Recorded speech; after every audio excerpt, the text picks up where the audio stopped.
Hey folks, it's Rob Flux here with another Sunday session, and today we're going to talk to you all about fast tracking your cash flow and some of the things that you can do to do that, from, I guess, how you actually do your building and construction to all the way through to the kind of product that you're actually going to be generating. So in order to do that, I'm going to bring in a very special guest, Matt White from Rooming Pro. Matt, how are you, mate?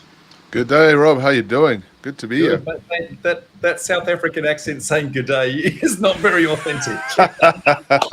Yeah, I've been here for too long. Way too long. So clearly people are picking up on the accent. How long you been in Aussie, mate?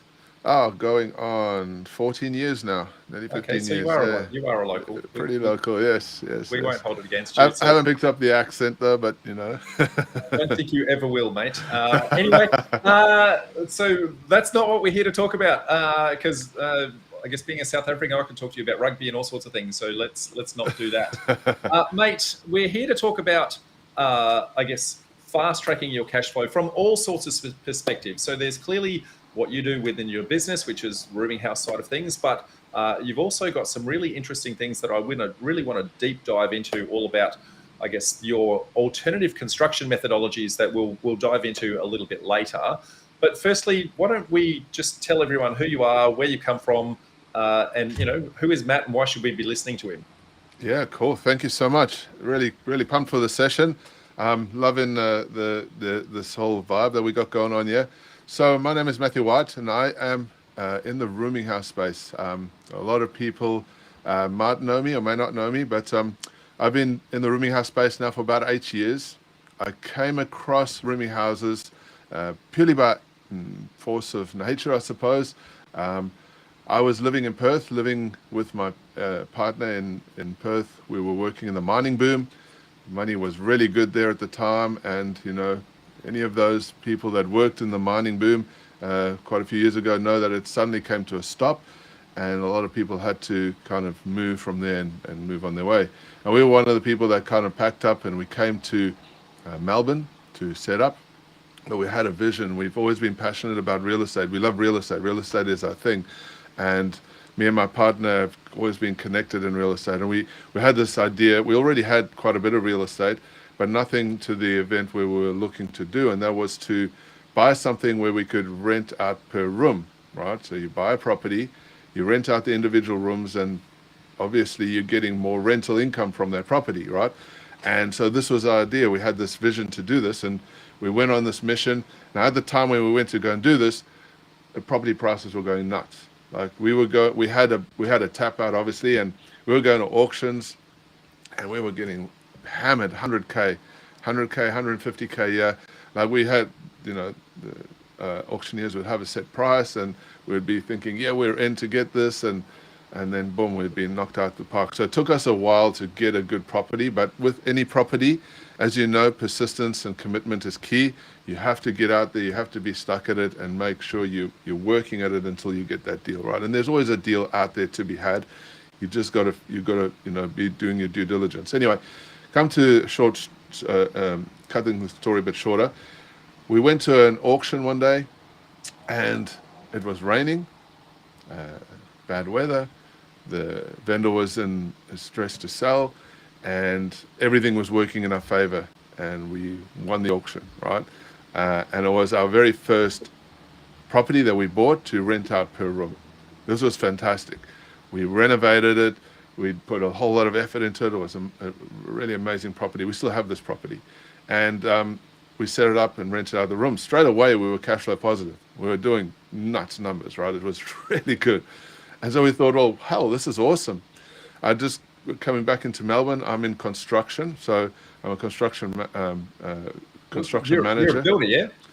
Yeah, being a builder, yeah. But I got into construction management here in Victoria at the time, to get into the building game from the perspective of building high rises.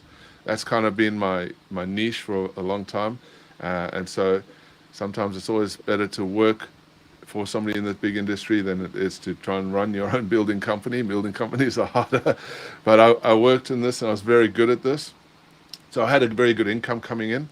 That actually became my golden handcuffs, because being so good at a job sometimes isn't always a good thing when you want to go in your own direction. But anyway, as it may, we started with this vision to get more properties to turn into cash flow, and we did this for about a year and a half. And what we did is, over that period of time, built up a couple of properties that was enough money that I could quit my job, and it would bring in enough cash flow to pay for everything that we needed, all of our necessities, and we could have a surviving business, which was great, very exciting. I was working in the construction industry for many years, and it kind of was something I wanted to get out of, and I did quit, and then ended up going back, and then quit again, and ended up going back. But at this point, we were growing our cash flow portfolio, and at some point, I threw in the towel and I said, that's it, burning my bridges, I'm done with this, quit my job, had enough money to survive, we were doing really well. As I quit my job, the councils came knocking at our door and closed every single one of our shared accommodations down. Boom. Like, it was very weird. All of these properties are on very different locations, so it was like somebody was saying something to us, or maybe it was just the universe or something, but boom, we got hit by building notices. We got to kick people out, we got to do this, put in disability access, all this stuff. They freaked the hell out of us, right? They just told us all this stuff, and we didn't know, so we were really scared. We really didn't understand it. And I'm the kind of person that when somebody tells me you can't do something, I'm like, no, there has to be a better way.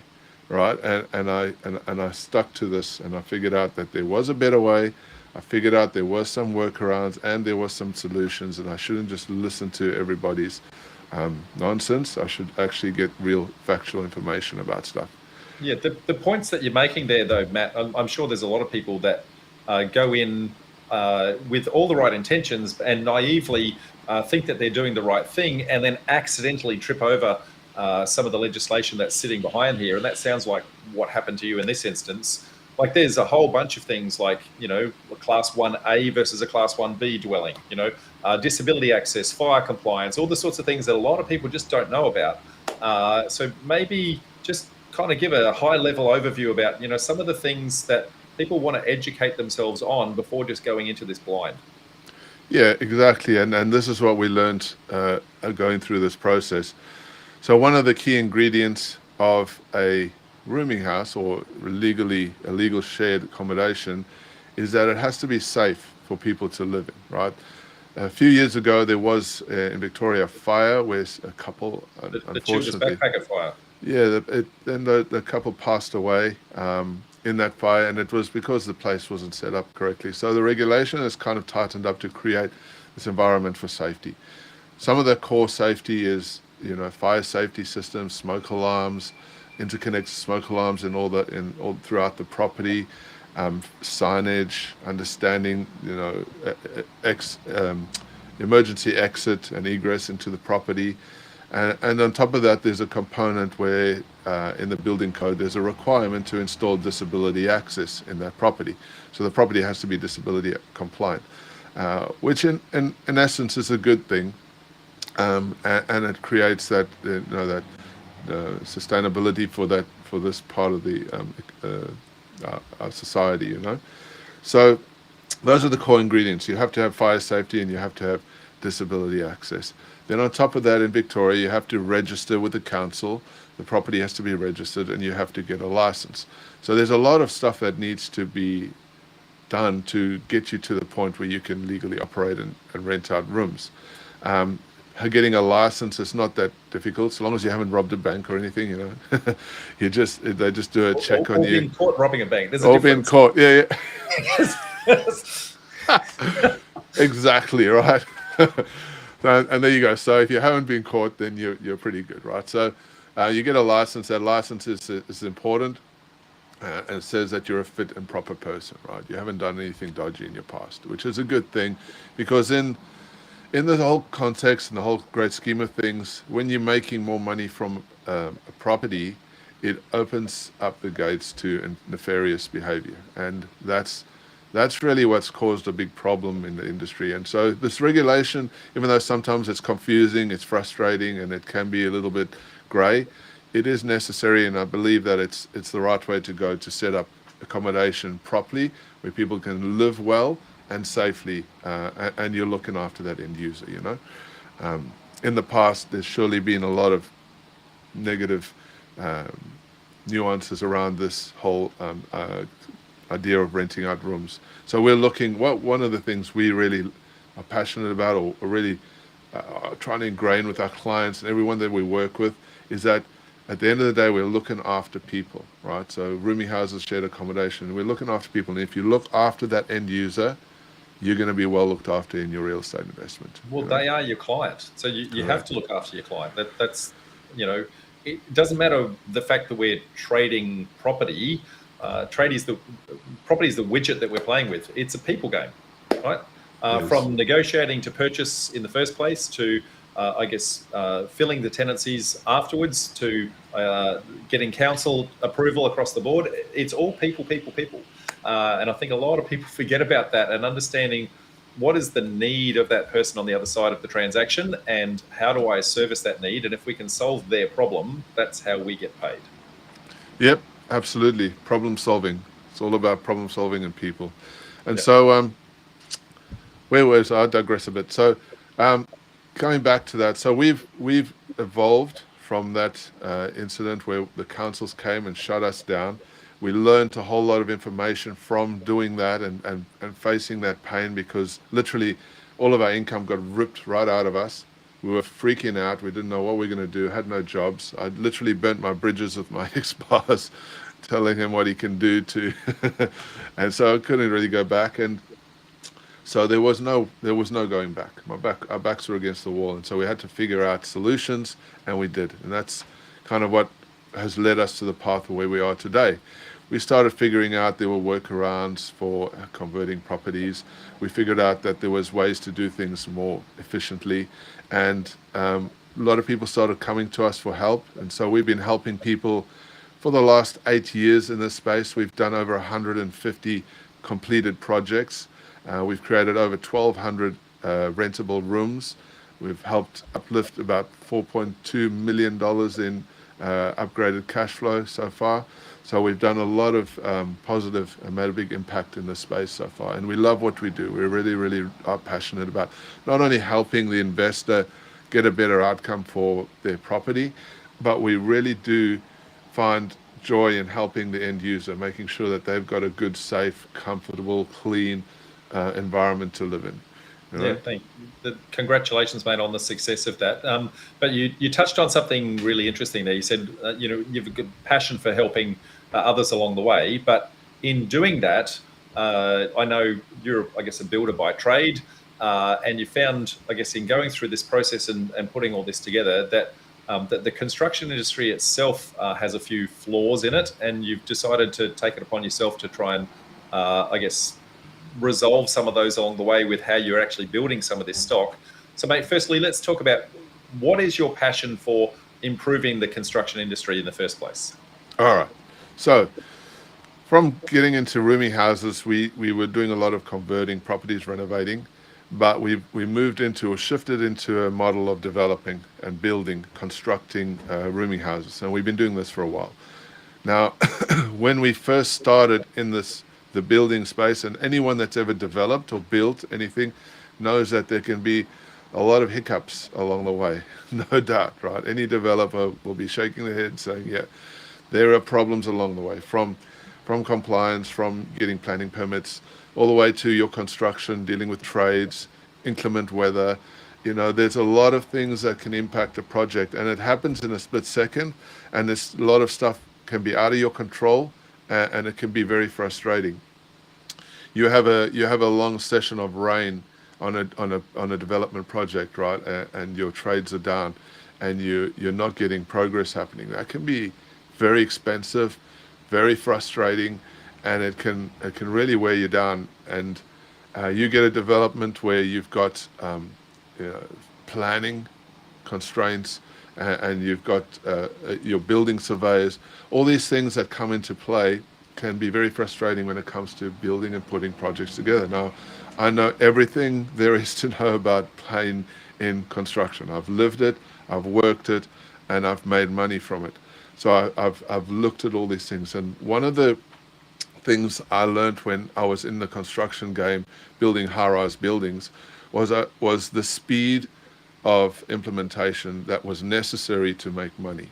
And so building a high-rise building, if anyone's ever seen this or worked in the space, you'll know that they use concrete tilt panels to put the levels together.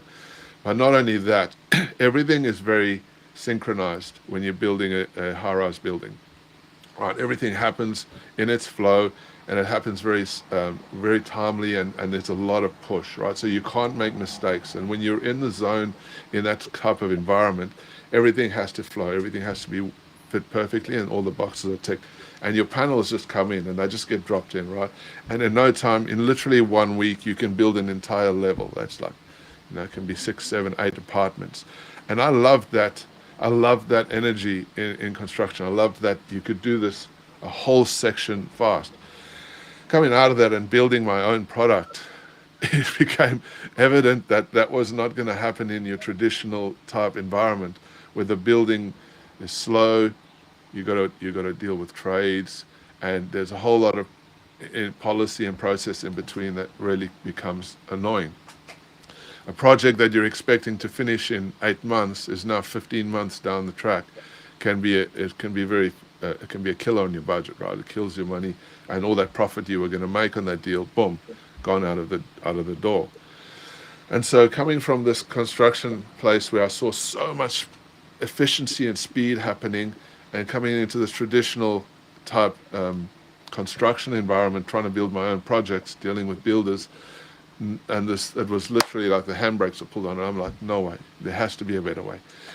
And that anyone that knows me knows that I'm always out there trying to find faster solutions to this. So over the last while, I've been looking at modular construction, which has been an absolute game changer for me.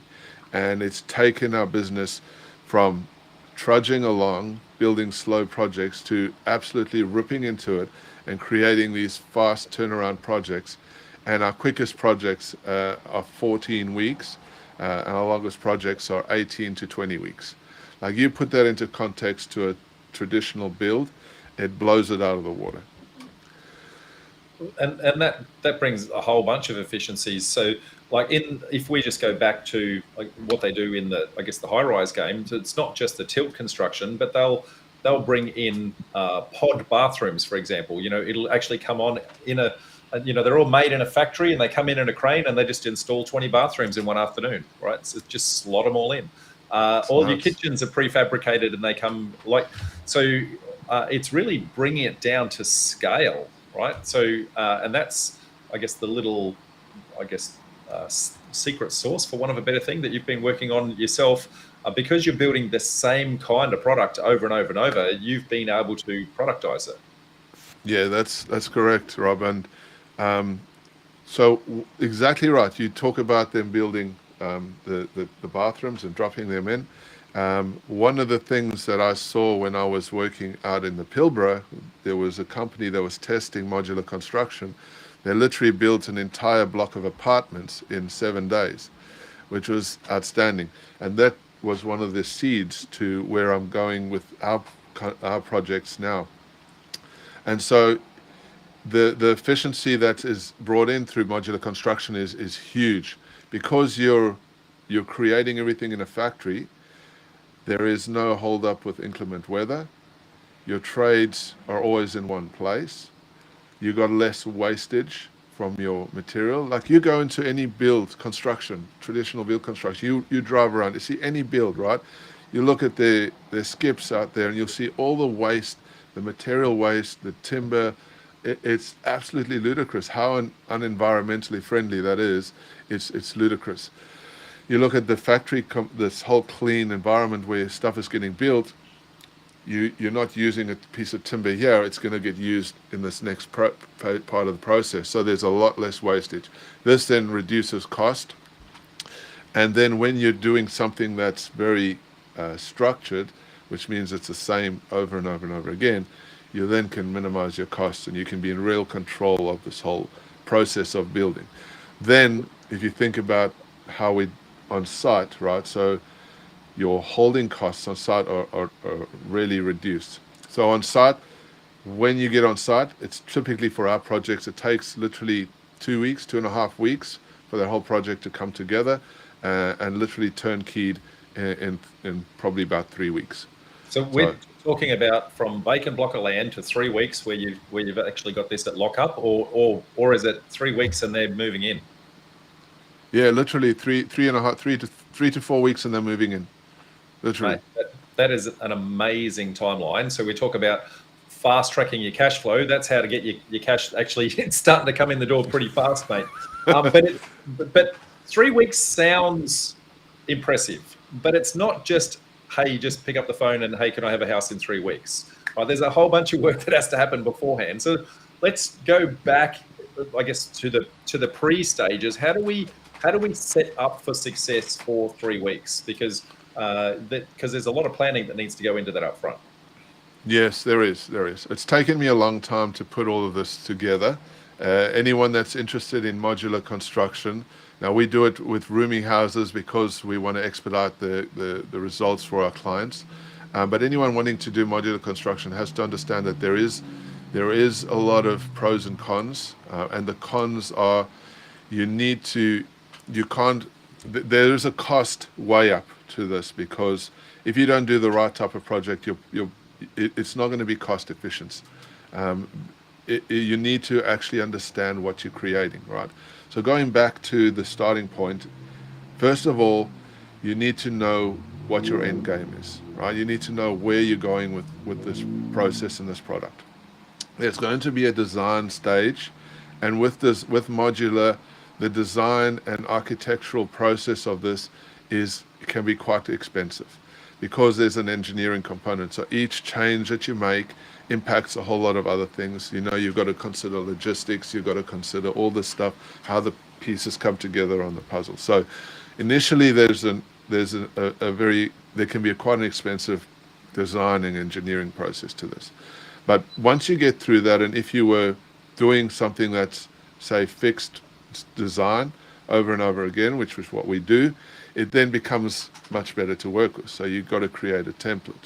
Well, and so that cost that you're talking about, that upfront loaded cost, now gets, I guess, split over many projects. And so if you're doing just one, that can be a massive killer to doing the project. But the fact that you're doing it over and over and over, you're now amortizing that over 100 projects, for example. Exactly. So the more you do, then it's paying for itself, literally. And creating that outcome is really where you want to be. If you're going to do modular, you want to consider that. And I always say to people, if you're doing developments, right, find yourself a model or something that works for you, and if it works, then you rinse and repeat it, right? Like, stick with what you know. But that's what I've done, right? I've found something that works for me, and I've stuck with this design, the structure, these process, and now I could scale it up. And turning around projects now is become very, very efficient. So going back another step now, so you got your engineering, your design, that's really good. Now you got to think about your materials and how you're going to make it look and how you're going to put it together. Now there is as anyone knows, traditional builds, a lot of brick and mortar and clay and plasterboard is being used. Nowadays in the modular space, you'll find a lot of more innovative technologies and more creative materials being used, which is really, really good. Really creative uses of Bondec and a lot of new innovative stuff like carbon fiber coming out. Like there's really a lot of great products that are even more robust than our traditional type houses that have been built in the past with your brick and mortar, that type of stuff. So it's really exciting, it's really interesting. It'll be really fun to see how this all evolves, because I know as I'm diving into this, there's a lot of other people looking at this space as well. I'm finding myself ahead of the game because we're already dived into this and we know what to do. There's going to be pitfalls to face along the way. So materials become really important. Engineering is super, super important.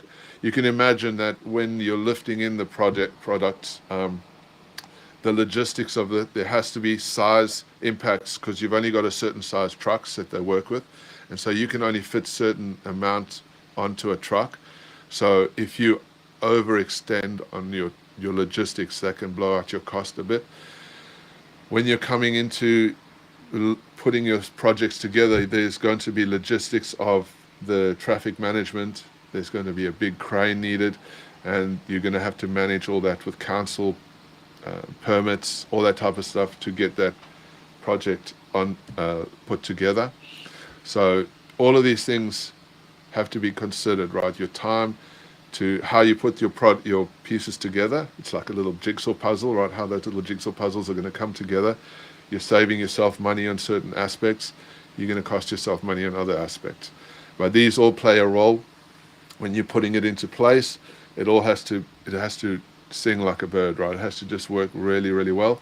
And then you put everything together and you do all the touch-ups, and boom, everyone's gone. Project completed. So it sounds so simple. It does sound simple. I think I've oversimplified it. It is. There's a lot to consider. You've got to, with any development, with any construction you do, you've got to be considerate of all the pieces, right? And it's the details that matter. Like we've spent hours and hours of grueling time focusing on all the little pieces to make it work. But that pain and energy that we've put into it is really paying off now, because we've got this amazing product that can turn over really quickly, and we can scale up as fast as we want. And this allows, so one of the big things that's really awesome about the modular construction, especially when it comes to cash flow rooming houses, right, is that you consider, we turn around a project, say for instance we do a 9-bedder, right, and a 9-bedroom rooming house, because in Victoria you can do up to 9 bedrooms. Do 9 bedrooms on a block, right? If it took you 9 months or 12 months to build, your holding cost on that land and the rental income are held back, right? You're losing money rapidly. Now, if you've got a project turned over in like... It's not just that you're losing cash, that there's the holding costs. So you've got your rates, your interest rates, your land tax, all those sorts of things.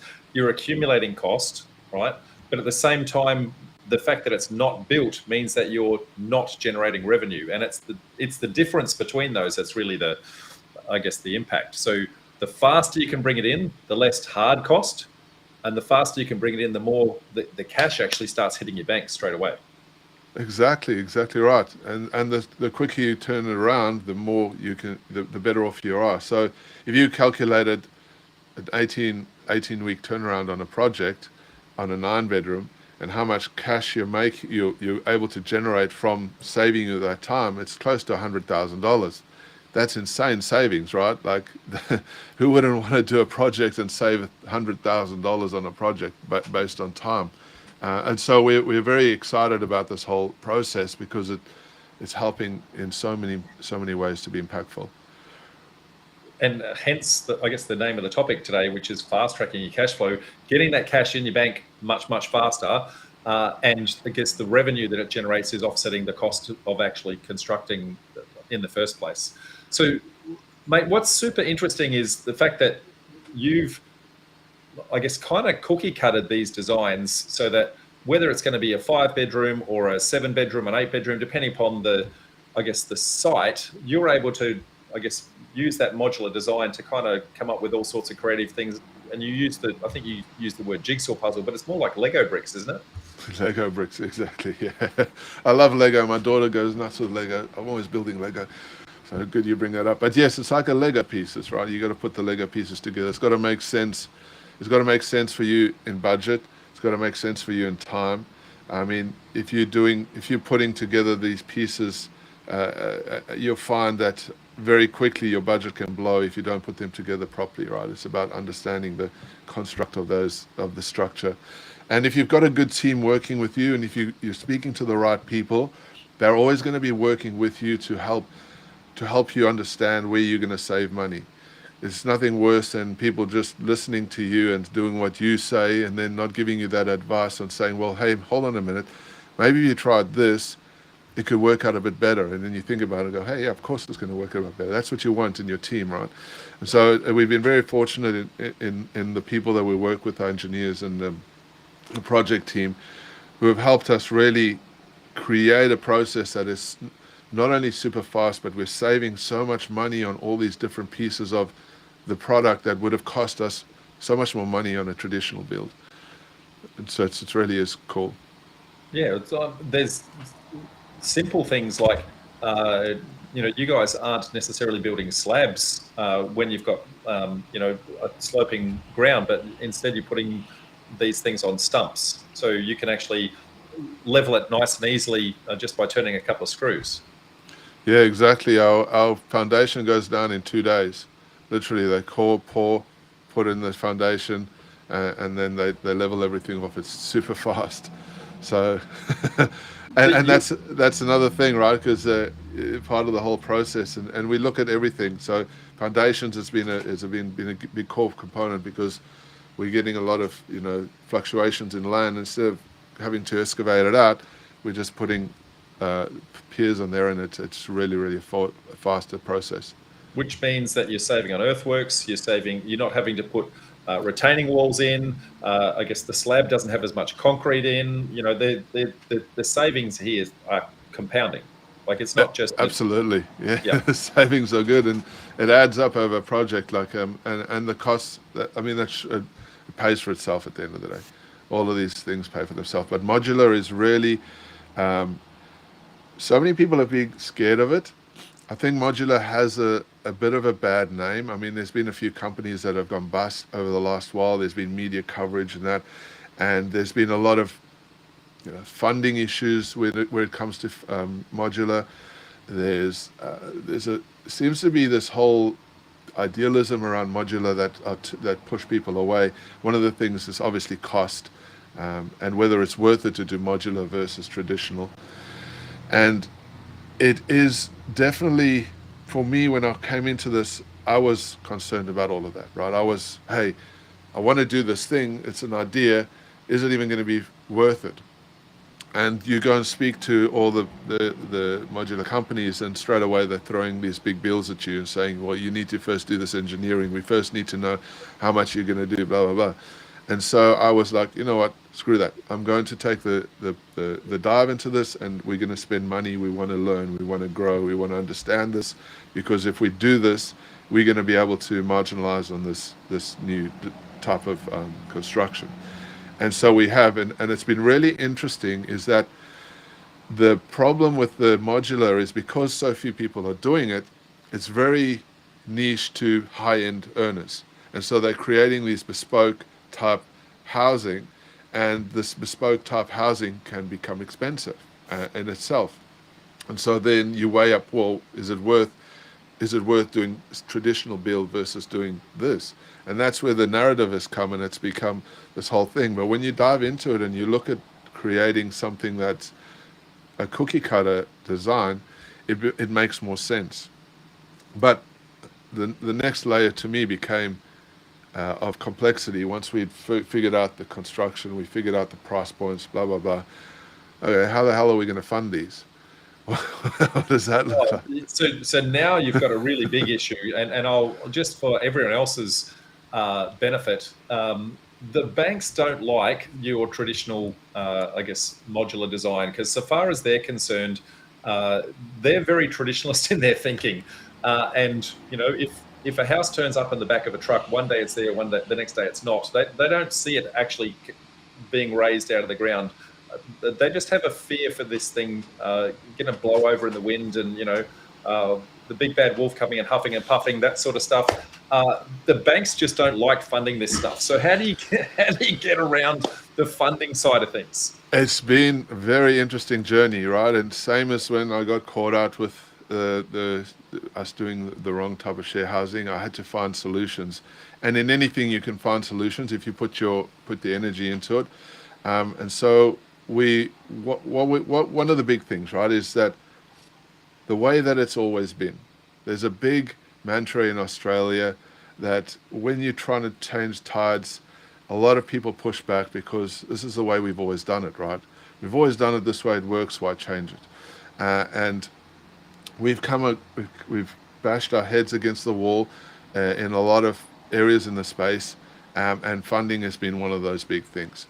What you need to do is to find the funders that understand this, right? Because the whole economy has changed quite a bit, and there's more resources to funding. We found that the funding solutions out there there's more compatibility these days than what there was previously. So one of the key ingredients is that we've put together a funding solution, right? And if you want to find out what that funding solution is, come and do business with me, and we'll work through it with you, right? This is one of the key ingredients to it, because the banks don't. They don't like modular, and they don't like rooming houses. Yeah, and then you and I'm doing both. You do both, and you're boned, mate. That's so it's that combo, and you've got a different solution to each part of that problem, which I found really interesting. And like you said, it's a chat. It's not for this particular, I guess, environment. But other than to say, look, click on the link below, folks, and go and actually book a time to actually chat with Matt if you're interested in doing any of this stuff, because you've looked at all parts of the equation to go, what can we do that's different? And in each instance, you've tried to find, firstly, what is the problem and what's an alternative way to actually solve it, which I found super interesting. So, so for those out there that are going, mate, this is great. I love this whole concept of modular, but I just want to build that for my 6-pack of townhouses. Like, is this the kind of thing that they want to take on just for a small project like that? I mean, it might be big for them, but small from I guess, a scheme of things, because we're talking about, I guess, the efficiencies of doing the same thing over and over and over. At what point does this start to become efficient? Here's the thing. I'm going to throw something out there, right? So a lot of you guys, and this is also another discussion, there's a new technology that's come out for any of you guys that are listening to this. It's called Cassette. It's cassette construction. What that means is that your building is broken up into pieces, and they create cassettes. So much like where you would build a modular house inside a factory, they're putting all the pieces together inside a factory, and they'll put the cassettes together on site. So it's not whole pieces, it's pieces of the pieces, right? So instead of having like what we do is we create an entire room, and that room gets put into place. You can now create, say, 4 pieces of that room, and it comes on a truck, and then you put those pieces together on a site. Now that is, I think, the next level up here. There's new companies now evolving that are going into the space where they're innovating in robotics, creating these whole pieces of the puzzle, and you're literally, like Lego, putting your houses together. So if you're going to build something like a 6-pack and you want it to be done fast, this is the way to do it, where you don't have to go through all the complexities for modular. Now there are pros and cons to it, but in this instance, you will get traditional lending. You can do your traditional type environment, and you can do your process as you would. It's much faster, and it's I think this is also a really new way to go with your construction. And so you won't necessarily get a cassette for every piece of the house. So you're probably going to be combining a little bit of the cassette construction with a little bit of traditional construction, I guess, in order to get that across the line. And your design has to be cognizant of this right up front. You can't just retrofit it to every single design. You pick up a DA approved site, you can't necessarily just apply that to the existing plan. Yeah, of course. If it's a DA approved site, yes, you got me. It's going to be tricky. But if you've got a fresh, and you go and clean into a project, and you can start from the beginning, this is a really interesting and unique context to expediting your builds. It reduces that tradie component on site and gives you that quicker time frame turnaround on a project. Yeah, so you're going to need an architect that actually understands either cassette-based or modular-based construction, right? Building surveyor. You're going to need a building surveyor that understands that as well. You're going to need, I guess, an engineer that understands that, and you're going to need, I guess, a builder that actually is prepared to actually work with that. And the combo of all of that, I guess, is kind of hard to come by. So a lot of people are going to be out there just scratching their heads going, well, I can solve 2 of these, but I can't solve all of these. But the fact that you're doing this over and over and over means that you've been able to, I guess, build that team because they know that they can rinse and repeat and do the same thing over and over. So you're right. It's Absolutely. the scale that makes this exactly. Yeah, it's totally right. It's totally right. It's a scale. It's being able to do that cookie cutter process. The more you can do, the more effective this is. If you did a one-off type thing, it's always going to be that complicated thing and putting all those pieces together. You need help with that. Yeah. So, for those of you out there who are thinking that, hey, you want to do modular side of things and you want to engage Matt on designing your thing, what do you say to that, man? I can anticipate the answer already. Yeah, so definitely. Are you asking me the question? Yeah, mate. So if somebody said, hey, Matt, can you build me something modular? My guess yes. is, mate, can you build me something modular? What are you doing?